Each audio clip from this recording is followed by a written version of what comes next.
Halo, apa kabar semuanya? Kembali dengan Putu Reza di Project Review. Dan langsung aja di video kali ini saya ada handphone baru dari Vivo Indonesia, yaitu ini dia, Vivo X70 Pro. Ya, ini baru banget dirilis dengan harga Rp10.999.000. Yang saya yakin untuk sebagai orang bakal kelihatan, wah mahal banget, masa Vivo 10 juta, 11 juta. Tapi sebenarnya setelah saya pakai, apa yang diberikan sama handphone ini dengan harganya itu sebanding banget. Sebelum lanjut ke poin jualan utamanya, sebagai permulaan, saya pengen banget sedikit ngebahas desain karena inilah yang pertama kali bikin saya suka sama handphone ini. Untuk unit yang saya pakai sekarang, ini adalah jenis Cosmic Black. Elegan banget tampilan dengan skema matte black yang punya finishing fluorite AG kayak begini, dan bikin sayang buat dipasangin casing, sekalipun ini tuh saya cuma pakai clear case, cuma daripada kenapa-napa, jadi mendingan saya casingin aja. Secara ukuran, kalau menurut saya, Vivo X70 Pro ini sebenarnya cukup standar dan nyaman untuk dipakai tanpa kerasa kegedean. Tombol power sama volume itu ada di sisi kanan perangkat, terus di atas ada infrared blaster, sedangkan di bawah itu ada port USB-C, ada tempat SIM card, dan ada speaker yang sayangnya cuma satu ini doang di bawah. Lalu, untuk fingerprint sensor itu ada di layar, in-display fingerprint, dan selama dipakai, so far so good, nggak ada masalah. Seperti seri X sebelum-sebelumnya, Vivo masih mengedepankan bagian kamera yang bahkan ini tuh bisa dibilang bener-bener highlightnya. Kayak misal kita cek di website global mereka, so X70 Pro itu lebih dari setengah halaman ngebahas kamera semua, dan setelah hampir 2 minggu saya pakai handphone ini, sebenarnya wajar banget kalau Vivo kayak begitu. Buat yang mungkin belum tahu, Vivo dari beberapa waktu yang lalu sudah bekerja sama dengan Zeiss di bidang fotografi, baik untuk software maupun hardware. Salah satu yang baru adalah dengan kehadiran Zeiss Optic dengan lapisan Zeiss T-Star Coating pada lensa untuk mencegah terjadi ghosting ketika foto-foto, khususnya pada kondisi malam hari atau ketika di keadaan cahaya yang berlebih. Kalau dilihat dari segi spek, sebenarnya apa yang dibawa handphone itu nggak perlu diraguin lagi karena line-up-nya keren banget. Lensa utamanya ada ultra sensing gimbal kamera resolusi 50 megapiksel dengan sensor Sony IMX766V. Lalu lensa portraitnya itu 12 megapiksel, ultra wide-nya 12 megapiksel, dan ada periskop 8 megapiksel untuk melengkapi di bagian belakang, sedangkan untuk di depan itu cukup satu aja dengan resolusi 32 megapiksel. Untuk urusan UI kamera, saya sebenarnya lupa sih sebelumnya Vivo tuh kayak gimana, karena terakhir coba itu di X50 Pro ya udah lumayan lama, tapi kalau dilihat yang ada sekarang, sebenarnya ini masih kelihatan sederhana dan mudah untuk digunakan. Mode-mode yang dikasih juga banyak banget, tapi satu yang menurut saya perlu diperhatikan paling tidak untuk saat ini adalah tab makro yang kayak logo bunga ini yang ada di atas. Dalam kondisi auto, jika kita mengarahkan kamera ke objek dekat dengan lensa utama, maka sistem itu akan secara otomatis memindahkan dan menggunakan lensa ultra wide buat fotografi makro.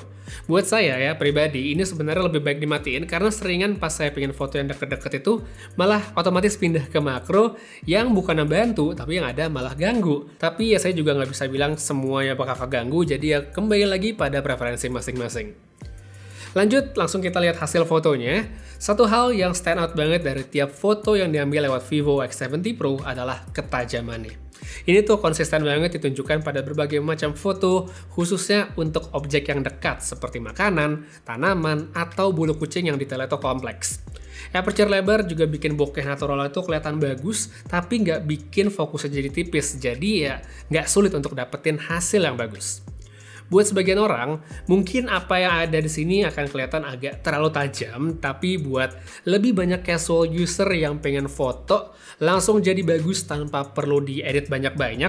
Kalau menurut saya, Vivo X70 Pro ini bisa banget. Selain tajam, warnanya juga kelihatan akurat, dynamic range-nya juga bagus, sehingga berbagai macam kondisi pun itu bisa dapat foto yang memuaskan. Kemudian kita masuk ke lensa ultra wide, hasilnya juga nggak ada masalah baik saat dipakai buat foto yang lebar macam cityscape maupun ketika dipakai untuk fotografi makro.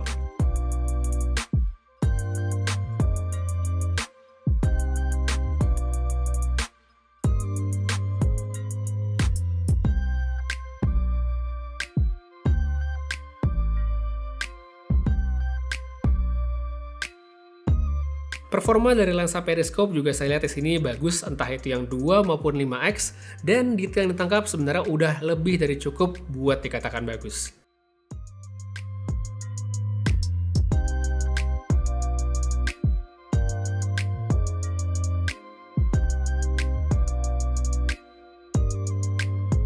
Next, kita lanjut ke kondisi malam hari.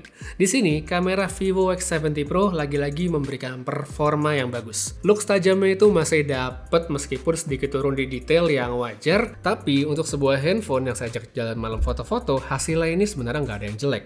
Selain itu, ada juga fitur Real-Time Extreme Night Vision di mana kita bisa adjust cahaya ke dalam keadaan super gelap yang minim cahaya dan bisa ngeliat penerangannya secara real-time even sebelum gambarnya diambil. By the way, ini bukan cuma dari segi lensa atau proses software, tapi kredit tersendiri sebenarnya menurut saya harus diberikan pada gimbal yang akan sangat kebantu supaya tangan saya, bahkan yang nggak stabil ini, bisa tetap dapat foto yang bagus.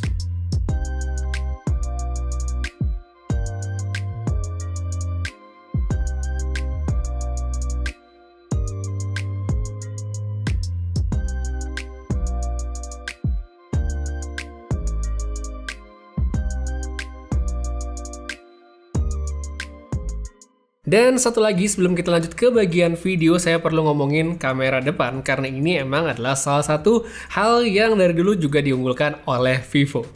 Untuk handphone barunya ini di X70 Pro saya nggak ada keluhan sama sekali, baik itu pada kondisi siang maupun malam, mau diambil biasa atau pakai portrait mode, hasilnya oke banget di handphone ini.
Oke, jadi ini dia kamera depannya Vivo X70 Pro untuk video.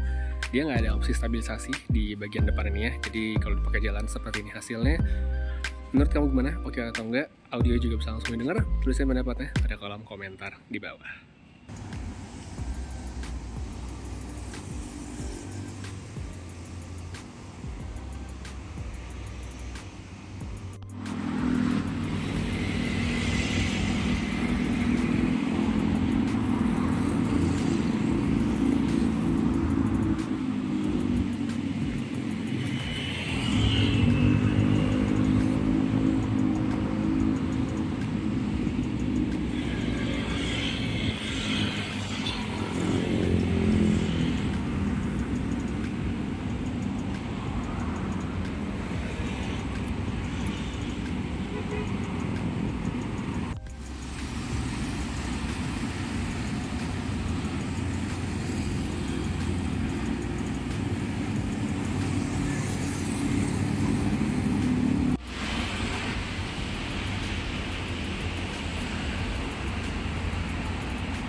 So, ya itu dia. Kamera udah panjang lebar tadi kita omongin, jadi sekarang kita lanjut ke bagian lain, yaitu performa dari handphonenya. Di sini, Vivo sebenarnya spesial sekali karena chipset yang digunakan adalah MediaTek Dimensity 1200 Vivo. Ya, nggak salah, ada nama Vivo di belakangnya karena ini emang berbeda dari Dimensity 1200 yang standar. Selain itu, kapasitas penyimpanannya juga besar dan RAM-nya pun lega banget ya. 12GB, lengkap dengan fitur extended RAM hingga 4GB. Jadi kalau dilihat-lihat total itu bisa sampai 16GB. Baterai ada di angka 4450 mAh dan untuk chargingnya dilengkapi dengan output 44 watt flash charge. Terus untuk layarnya di sini ada ukuran 6,56 inci, panelnya i5 AMOLED Full HD Plus dengan refresh rate 120Hz. Secara visual, layar dari Vivo X70 Pro ini sebenarnya nggak ngecewain karena punya kecerahan yang bagus, warnanya juga oke, dan nggak lupa ada dukungan HDR10+. Jadi untuk pemakaian multimedia kayak nonton maupun main game ini udah bagus banget. Cuma itu tadi sedikit notes dari saya adalah tentang speaker yang cuma satu, jadi untuk experience lebih baik mungkin akan lebih oke kalau dipakai TWS. Nah, ngomongin soal main game, handphone ini sebenarnya punya power yang cukup meskipun bukan yang paling kencang. Gak masalah sih kalau menurut saya karena positioning produknya sendiri adalah lebih ke kamera seperti yang tadi udah lihat ya, tersampaikan dengan baik lewat hasilnya. Tapi balik lagi, ini sebenarnya nggak jelek yang parah banget ya, jelas enggak.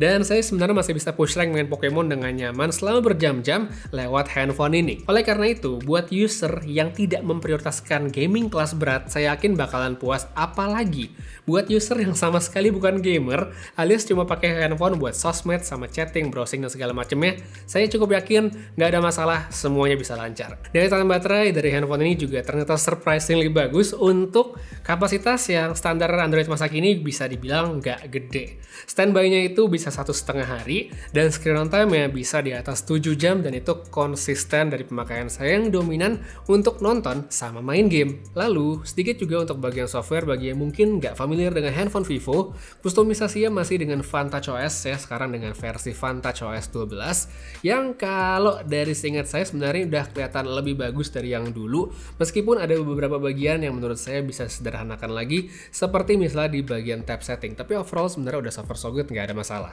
Sebagai handphone yang menitik beratkan pada performa kamera mulai dari hasil foto yang bagus serta ada sistem gimbal untuk stabilisasi yang mantap banget, sekali lagi kalau menurut saya untuk harganya ini adalah handphone yang menarik sekali, dan kalau ditanya worth it atau enggak, ini worth it banget, terlebih bagi mereka yang memang mencari performa dari kamera sebuah handphone.